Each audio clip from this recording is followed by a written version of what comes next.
Mesdames, Messieurs, bonsoir. Nous allons vous faire lecture de ce communiqué officiel du gouvernement de la République. En voici les libellés. Le gouvernement de la République démocratique du Congo poursuit la mise en œuvre de ses engagements dans le cadre du processus de Doha. Le gouvernement de la RDC informe l'opinion nationale et internationale qu'il a procédé à la libération de 15 personnes en exécution des engagements souscrits dans le cadre du mécanisme de libération des prisonniers signé le 14 septembre 2025 dans le cadre du processus de Doha.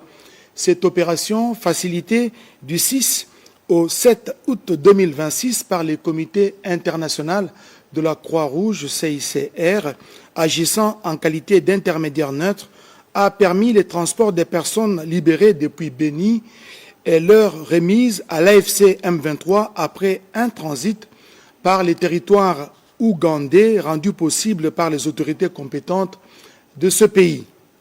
Elle s'est déroulée avec le consentement des personnes concernées et dans le respect des impératifs de sécurité, des dignités humaines ainsi que de mesures sanitaires requises.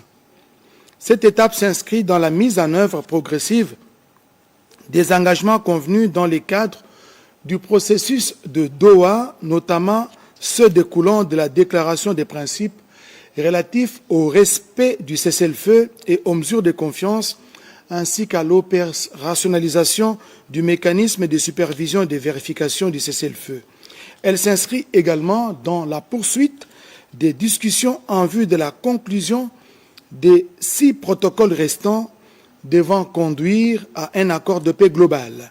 Par cet acte, le gouvernement de la République démocratique du Congo traduit sa bonne foi et sa détermination à honorer les engagements librement souscrits.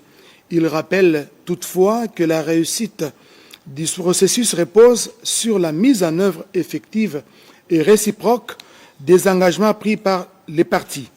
Dans le même temps, il condamne avec la plus grande fermeté les violations répétées du cessez-le-feu et des engagements convenus, ainsi que la poursuite des actions hostiles du Rwanda et de l'AFC M23 qui continuent d'entraver la mise en œuvre du processus et d'en éprouver la crédibilité. Le gouvernement appelle à cet égard à l'opérationnalisation effective du mécanisme conjoint de vérification afin que les incidents et violations allégués puissent faire l'objet de vérifications indépendantes sur le terrain, conformément aux engagements convenus dans le cadre du processus de Doha. Le gouvernement de la République salue les rôles d'intermédiaire neutre assumés par le Comité international de la Croix-Rouge dans cette opération et remercie les autorités ougandaises pour leur concours à sa facilitation. Enfin, le gouvernement de la République démocratique du Congo réaffirme son attachement au processus de paix et sa détermination à poursuivre de bonne foi la mise en œuvre de ses engagements. Il appelle toutes les parties à traduire avec la ferme détermination leurs engagements en actes concrets sur le terrain dans le strict respect de la souveraineté, de l'intégrité territoriale et des intérêts fondamentaux de la République démocratique du Congo. Fin de citation.